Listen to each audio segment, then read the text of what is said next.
Before the world even knew his name, there was Victor Dane, a billionaire so private you could walk past him on the street and never realize he quietly owned half the things you touched every day. But that was the point. Victor didn't want fame. He wanted something far more powerful: invisibility. Because invisible people can do things that the famous never could.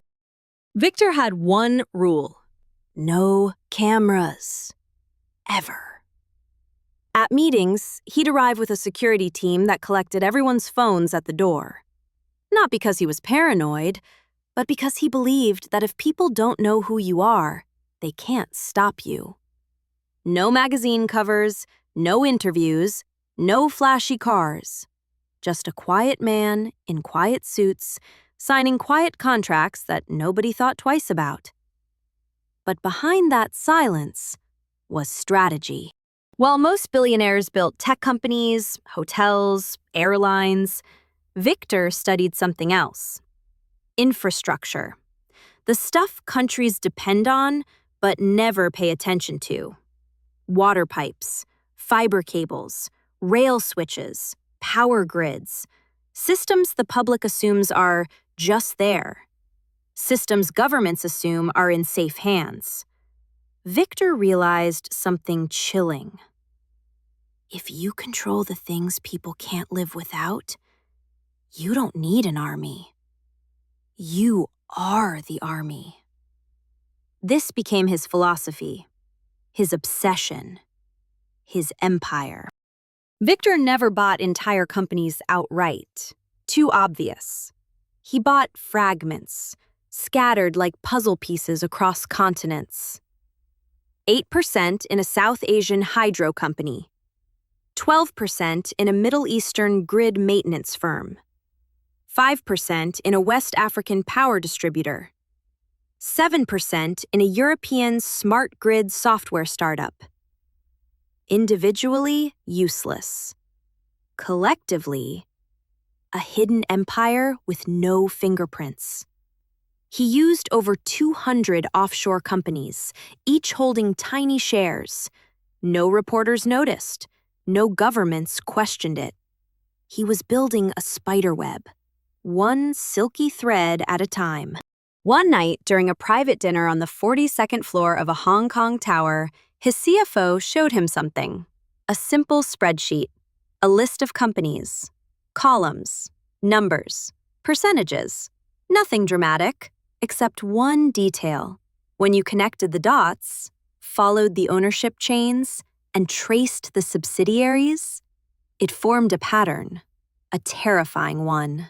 Victor Dane effectively controlled the entire power grid of a small developing nation without ever buying it outright. He looked at the spreadsheet, smirked, and whispered, "Imagine if I could do that everywhere." His team thought he meant expanding the business. They didn't realize he meant something darker: leverage, control, pressure, the ability to bring a nation to its knees by pressing a single digital button. The nation of Karunda had no clue. Their leaders believed they owned their grid. Their citizens believed the government managed everything. Engineers believed they ran local stations. But piece by piece, contract by contract, minor upgrade by minor upgrade, Victor inserted his influence deeper into their infrastructure, like a surgeon slipping poison into a bloodstream, slowly, quietly, until it becomes part of the system. He didn't need to overthrow the government. He didn't need to win elections. He didn't need a military. He had the power grid. And that meant, sooner or later, Karunda's fate would be in his hands. Friends and associates would later say the same thing about Victor. He didn't laugh much, but when he did, it wasn't because something was funny. It was because he knew something you didn't. And as he built his invisible empire, Victor was laughing more often, because he knew what the world didn't. One day, he would flip a switch, and a whole country would go dark. Karunda wasn't a failed state. Far from it. It was a rising nation, full of ambition, potential, and a young population ready to leap into the future. But ambition can be a weakness when the wrong person sees it. Karunda had everything a growing country needs: fertile land, a booming tech sector, a coastal port, and a government eager to modernize. But their Achilles heel was the same as many developing nations: an old power grid held together with tape, hope, and prayers. Every summer, blackouts hit the capital. Hospitals ran on outdated diesel generators. Businesses complained that they couldn't scale. The people were frustrated. The politicians were desperate. And opportunists were watching. Karunda needed help fast, and help came packaged with suits, smiles, and slick presentations. One day, a group of international investors arrived with an offer. "We'll modernize your entire grid for a fraction of what it would cost you alone." They called themselves the Eurasia Energy Consortium. They had logos, a website, a polished PR team, even fancy brochures with solar panels and wind turbines plastered all over them. The government was thrilled. This wasn't charity, it was strategic partnership.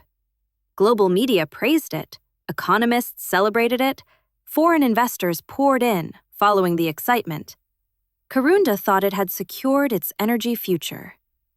But what they didn't know was that the consortium was a front, a puppet, and the puppeteer was thousands of kilometers away, a man named Victor Dane, who didn't appear on a single document. The negotiations lasted months. Teams of lawyers on both sides worked tirelessly. The government thought they had read everything, reviewed everything, understood everything. But they didn't, because Victor's team had buried one crucial sentence within 400 pages of legal jargon. All primary control systems, remote management servers, and emergency override protocols shall remain the property of the service provider. Harmless looking, technical, easy to overlook. But in reality, it meant this: Karunda no longer had full ownership of its power grid. The consortium did. And since the consortium was secretly Victor did. Karunda had unknowingly handed him the master key. For the first 3 years, everything looked perfect. The grid became more stable, blackouts dropped, businesses expanded, investors poured in. Karunda's GDP surged. Citizens thought the government had finally done something right. Politicians bragged on TV. Foreign media called Karunda the miracle of the coast. The president even gave a national address. "Our energy future is secured." But behind closed doors, Victor laughed. He knew the truth. Their energy future wasn't secured. It was captured. And at any moment, he could pull the plug. Then the world changed. A global recession hit. Oil prices spiked. International aid shrank. Neighboring countries fell into conflict. Karunda struggled. Budgets tightened. Debt rose. Government spending dropped sharply. And investors began to panic, including Victor. Because when a government is financially weak, that's when they're easiest to squeeze. So Victor watched Karunda's crisis carefully. He studied every headline, every economic report, every government announcement, waiting for the perfect moment to strike. Government officials noticed something odd. Invoices from the energy consortium suddenly became larger, more frequent, more aggressive. Fees doubled without explanation. Late payment penalties appeared overnight. Threatening letters arrived. The Minister of Finance raised concerns. The Minister of Energy shrugged it off. The president was too overwhelmed with other crises. And nobody knew that one man in Monaco was orchestrating the entire pressure campaign. But the tension was building. Karunda didn't know it yet, but the darkest night in its history was approaching, and Victor Dane was already preparing to switch off the lights. It happened on a night so ordinary. Nobody could have predicted that within minutes, an entire nation would be plunged into darkness. But Victor Dane had been planning it for years, and tonight, he pressed the button. It was 2:17 a.m., a time when only night guards, newborn parents, and street sweepers are awake. The capital city of Karunda slept peacefully. Billboards glowed, street lamps flickered. The hum of air conditioners filled apartment blocks. Inside the National Power Control Center, engineers sat at their desks, half-tired, sipping tea, watching boring numbers crawl across their screens. Nothing seemed unusual, until one computer pinged softly. Beep! A small alert. A technician leaned forward, squinting. One rural substation had disconnected. Huh, weird, he muttered. He clicked a command to reconnect it. It refused. Then, another station went offline. Then another. And another. The room grew quiet. The engineers looked at each other. This wasn't normal.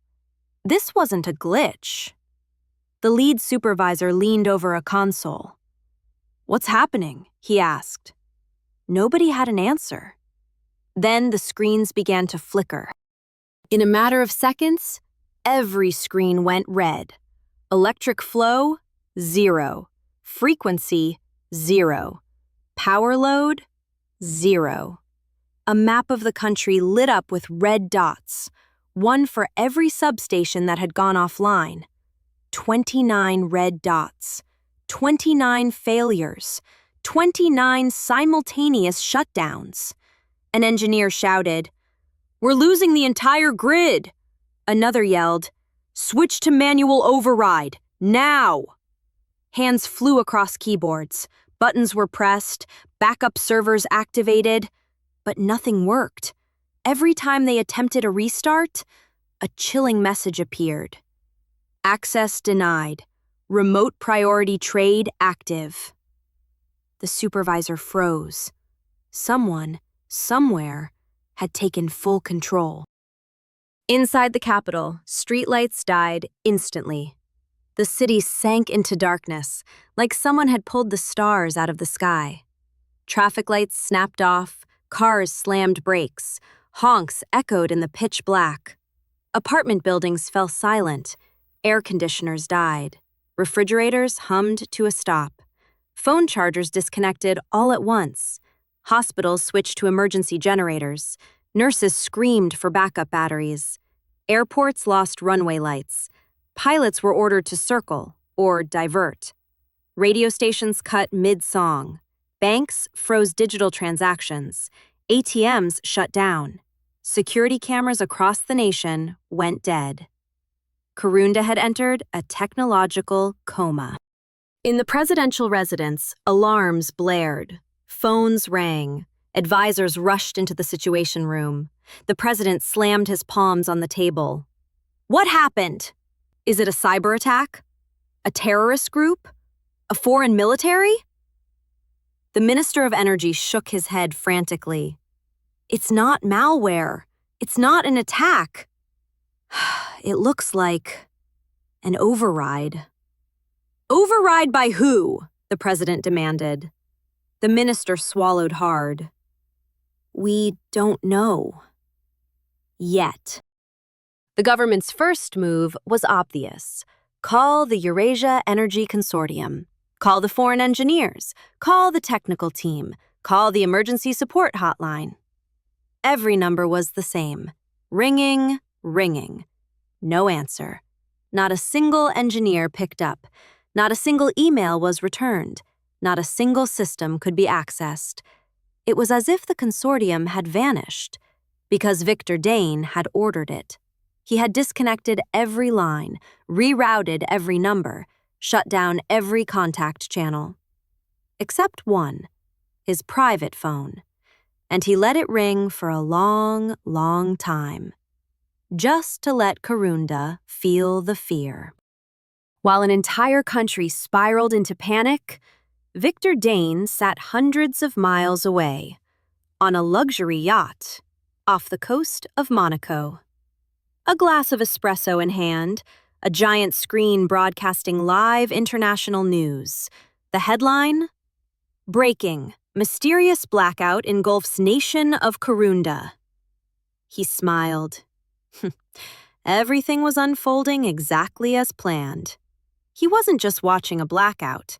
He was watching a demonstration of power. His power. And only one person in the world could turn that power back on. Finally, after letting the crisis deepen, after hospitals, airports, and 2 entire cities went dark, Victor picked up his phone. Calm, cold, emotionless. Hello? And just like that, the most dangerous negotiation in the country's history was about to begin. When Victor finally picked up his phone, Karunda had already been in darkness for 47 minutes. 47 minutes of panic, 47 minutes of chaos, 47 minutes of a nation begging for answers. And the first voice Victor heard was shaking. Mr. Dane, the Minister of Energy gasped. Thank God! Our grid is down, completely down. People are in hospitals with no power, airports are grounded, and the entire northern region has... Victor cut him off. His voice? Calm, smooth, almost bored. I'm aware. I've been watching the news. The minister froze. You're watching the news? Victor sipped his espresso. Yes, it seems your country is experiencing quite the inconvenience. The minister's breath hitched. This isn't an inconvenience. This is a national emergency. We need your engineers to restore the grid immediately. Victor paused, then said the word that changed everything. Possible. But, Victor continued, before I assist, we need to address a financial matter. The minister blinked. What financial matter? Victor leaned back in his chair, almost amused. Your government has fallen behind on payments. The minister's voice rose. That can't be true. We paid every quarterly invoice. Victor interrupted. No, you paid the public invoices, not the private ones. Private ones? What private ones? Victor exhaled, as if explaining something obvious to a child. There are maintenance fees, exclusive access fees, remote override safeties, enhanced grid protection charges. The list is quite long. Your government never settled them. The minister shouted, You never sent us any of those invoices! Oh, Victor replied softly. I did. They were sent to the correct channels. Then he added, but whether your people were competent enough to read them, that's not my problem. The minister tried to steady his voice. Mr. Dane, we are not your enemy. We partnered with the Eurasia Energy Consortium. We believed... Victor laughed. A cold, slow, mocking laugh. Oh, Minister. You still think you partnered with a consortium? The minister's heart dropped. What are you saying? Victor stood and walked toward the window of his yacht, staring at the moonlit water. I own the consortium. Every company, every subsidiary, every offshore account. Silence. I own the servers routing your grid. I own the remote override system. I own the safety protocols. I own the access points. I own the software updates. I own the control centers. He paused. And right now, I own your country's electricity." The minister whispered, almost in disbelief, "This is extortion." Victor's tone sharpened. "Extortion is illegal. This is business." The minister felt sweat forming on his forehead. What do you want?" Victor smiled. "The amount owed is $2 billion. The minister choked. $2 billion? Victor clarified. "Up front. Transferable in a single transaction. No installments, no negotiations." "And if we don't pay?" the minister asked. Victor's answer came like a blade. "Then your country stays dark." The president himself grabbed the phone. "Victor Dane. This is President Arundi of Karunda. You will restore power immediately. Lives are at risk. I'm invoking emergency clauses." Victor's voice turned icy. "Mr. President, you don't understand your own contract." He snapped his fingers. His assistant handed him the file. Victor flipped it open. Page 267, Clause 14C. In the event of a complete grid failure, the service provider retains exclusive control of the restart sequence. The president's voice trembled. You're saying we have no authority?" Victor replied, "I'm saying you never did." The president growled. "We'll seize the power stations. We'll send our military." Victor chuckled. "You can seize all the buildings you want. The physical stations are worthless. Your grid is controlled remotely." He paused. "And the codes exist only in my possession." The president went silent. The nation's fate hung in the balance. Then Victor delivered the death sentence. "When the payment arrives, I'll turn your lights back on. Not a second sooner." And before the president could speak, Victor ended the call. In that moment, the government realized the truth. They weren't negotiating with a businessman. They were negotiating with a man who had engineered the perfect hostage situation, a billionaire who owned the one thing every modern nation needs to survive: electricity.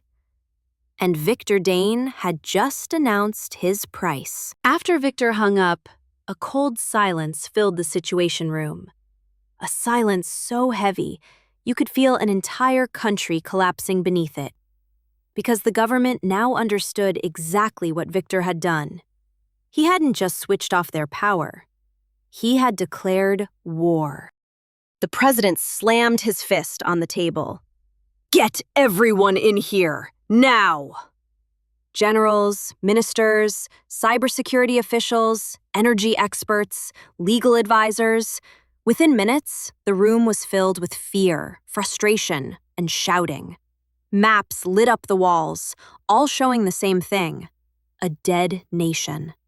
Entire regions offline, hospitals failing, banks frozen, the stock market halted, airports locked down, millions of citizens in panic.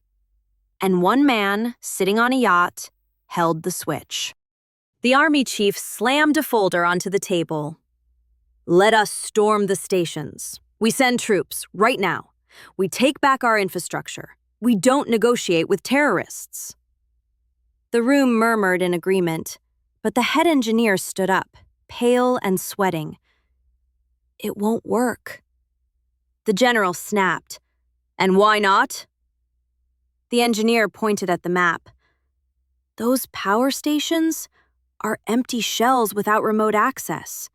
Victor moved the entire operational command to a private system offshore." The president narrowed his eyes. "You're telling me, even if we capture every building, every tower, every station, We still can't turn on the lights, the engineer whispered. The president sank back into his chair. The military option was a dead end. Next, the cybersecurity chief stood up confidently. We can hack him. We'll force the system back online. Everyone turned toward him with hope, but he hesitated. There's a complication. What complication? The president demanded. The consortium installed a military-grade encryption protocol, quantum-hardened. It would take months, maybe years, to break. The room erupted. Years? We have patients dying now! This is unacceptable! But the truth was brutal. Victor had planned for this. There were no shortcuts, no cheat codes, no hack that could save them. The finance minister rushed in with new updates. Mr. President, we have a crisis. The National Bank has shut down all digital transactions. International investors are withdrawing. Our currency is collapsing. He handed the president a sheet of paper. Within 24 hours, we may be completely insolvent. The president rubbed his face in his hands. A power outage wasn't just darkness, it was the death of a nation's economy. Phones buzzed non-stop, governors demanding action, opposition leaders demanding resignations, foreign embassies demanding protection for their citizens. On social media, hashtag Karunda Blackout, hashtag Who Turned Off the Lights, hashtag Energygate. Millions were angry, confused, terrified, and the government needed a miracle, or a scapegoat. The president stood. Let's summarize our choices. He raised one finger. 1. Pay Victor. The room went quiet. We don't have $2 billion, the finance minister whispered. And even if we did, paying him makes us slaves forever. The president raised a second finger. 2. Rebuild the grid from scratch. The engineers shook their heads. That would take at least 4 years, and billions more than we have. A third finger. 3. Force the world to help us. How? Someone asked. The president didn't know. Minister of Defense pounded the table. We cannot let a private businessman hold an entire nation hostage. The Minister of Health shouted, Babies in intensive care are dying! The Foreign Minister yelled, International media is destroying us. This is a global humiliation. The president finally snapped. Enough! The room fell silent. He took a deep breath. We are not dealing with a businessman. We are dealing with a man who built the perfect trap. He pointed to the dark map on the screen. And we walked right into it. After a long pause, the president spoke softly. There must be another way. Something we overlooked. He turned to the youngest person in the room, a quiet analyst standing in the corner with a laptop. Her name was Maya. She was 27, brilliant, overlooked, underpaid, and she was about to change everything. The president looked at her. Maya, you've been silent. Do you have anything? She hesitated. I might. The room turned toward her. She took a deep breath. I found a contract clause, something hidden, something strange. The president stepped closer. What kind of clause? Maya looked him in the eyes. The kind that might turn this entire crisis upside down. The room froze. A spark of hope flickered, and with that, Karunda's fightback was about to begin. Every crisis creates heroes, but sometimes they don't look like heroes. Sometimes they're not generals, not ministers, not million-dollar consultants. Sometimes the hero is the quiet analyst in the corner of the room, the one everyone ignores. In Karunda's darkest hour, that hero was Maya Ikenna. Maya wasn't supposed to be in that meeting. She was too junior, too quiet, too invisible. In fact, most ministers didn't even know her name. To them, she was the girl with the laptop who clicked quietly in the background while powerful people argued. But what they didn't know was that Maya had the one skill nobody else in the room had: a photographic memory and an obsession with the fine print. While politicians made speeches, Maya read contracts. Every line, every clause, every loophole. And she had been digging through the consortium's documents for the past 48 minutes straight. She found something strange, something off, something nobody else noticed. "Mr. President," she said softly, "Mr. President, I found something." "Maya, speak." "This is the original infrastructure agreement signed 5 years ago. I found a clause, buried deep in an appendix, that contradicts Victor's demands." "With respect, sir, no, you didn't." "In the event of an interruption of power caused by the service provider, the government of Karunda shall be entitled to seek financial restitution from said provider." "Restitution? As in, they pay us?" "Yes, sir. If the consortium is responsible for the blackout, they legally owe Karunda billions in damages." "There's one problem." "To activate this clause, we must present technical proof that the shutdown originated from the provider side." "Proof like what?" "System logs, command histories, time-stamped overrides, internal correspondence, remote instructions." "I know, but someone else might have them." "This arrived 2 months ago, a whistleblower claiming to have inside knowledge of the consortium. Nobody took it seriously." "Yes, but this one gave a return address."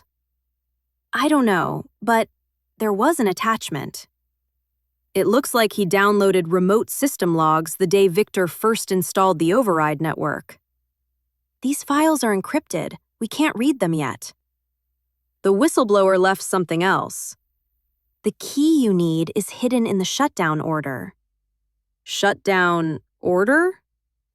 "He's telling us Victor issued a direct command to kill the grid."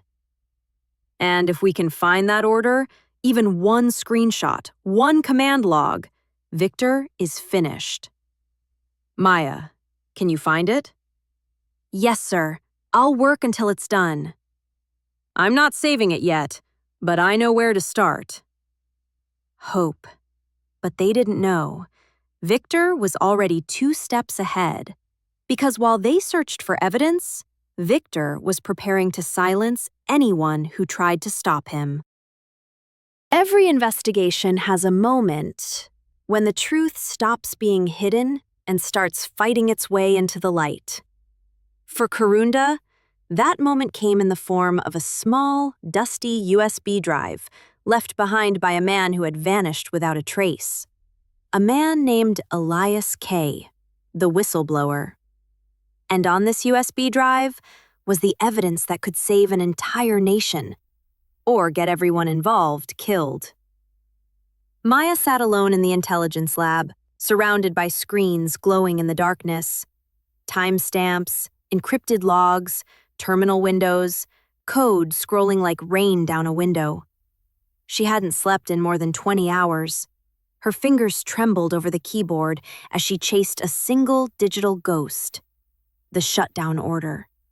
If it existed, and if Victor had signed it, it would prove beyond doubt that the blackout was deliberate, and the government wouldn't owe Victor billions. He would owe them. "We've cracked 12 files," one said. System logs, maintenance schedules, employee rosters. But nothing proves sabotage, the chief added. Why protect this specific file so heavily? Maya whispered. Only one reason. It contains something Victor never wanted anyone to see. This isn't standard encryption, she murmured. This is personal encryption. So if we break it, we have proof he was directly involved. After hours of work, after thousands of brute force attempts, after running the decryption keys through every known protocol, beep, partial decryption successful. My God, he really did it. This can destroy him. This can save the country. This is it. We have him. It's not that simple. There's evidence here that Victor monitors any unauthorized access to his files. He knows we found it? He might know already. We can't keep this here. He'll destroy everything. Leak it. Now. If Victor wants to silence us, we put the evidence in the hands of the entire world. The leak had exposed him, humiliated him, cornered him. But Victor wasn't done fighting, because in the very next chapter, he would step onto a global stage and attempt one last, desperate move to save his empire. When the leak went global, Victor Dane faced something he had never experienced in his life. The world watching him. Not with envy, not with admiration, but with suspicion and fear. He knew if he didn't act immediately, his empire would crumble within hours. So he did what no one expected. He stepped into the spotlight. This was the man accused of shutting down a nation. This was the man whose signature was found ordering a global grid shutdown. This was the billionaire the world suddenly feared. And now, he was going to speak. But beneath the surface, you could see something unusual. Tension, agitation, a flicker of irritation in his eyes. He wasn't used to being judged, or questioned, or cornered. One wrong sentence could destroy everything.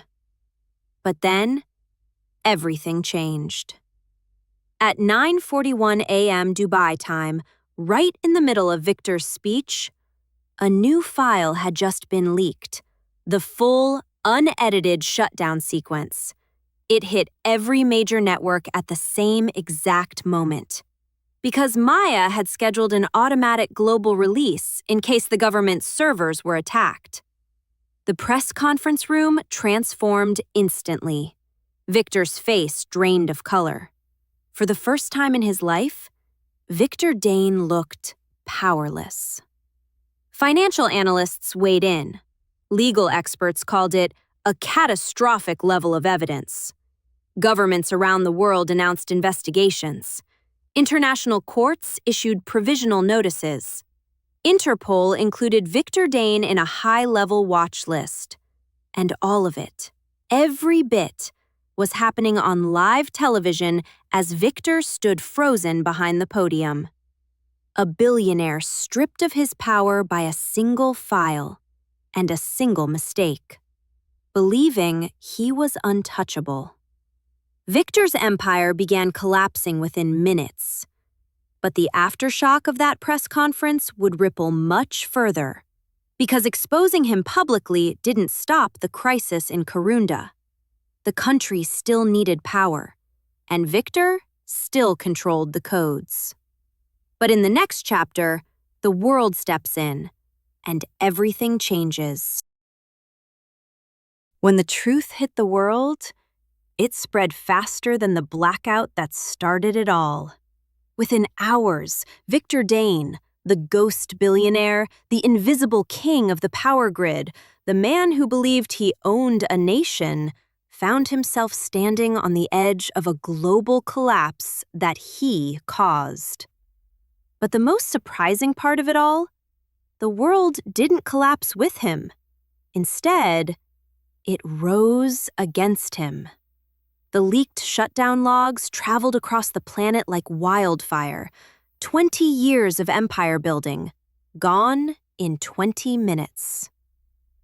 The world turning into a massive spotlight aimed at one man.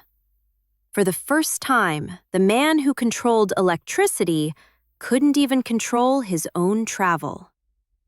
But while the world celebrated Victor's downfall, Karunda remained dark. We have exposed our oppressor, but we still need the world's help. What Victor tried to isolate, the world united to protect. Together, they rebuilt the grid piece by piece, not controlled by Victor, not owned by a private consortium, but owned by the people of Karunda. Day by day, the country slowly came back to life. Victor Dane officially went from billionaire to international criminal. His empire, built on shadows, crumbled into dust. But because, for the first time in a long time, they felt free. You didn't just save our grid, you saved our future. Victor Dane thought he controlled a nation, but he underestimated something far more powerful than money or electricity. People who refused to stay in the dark. Karunda lost its power, but not its spirit. And in exposing one billionaire's greed, the world learned a vital truth. When one man tries to control the light, millions will fight to turn it back on.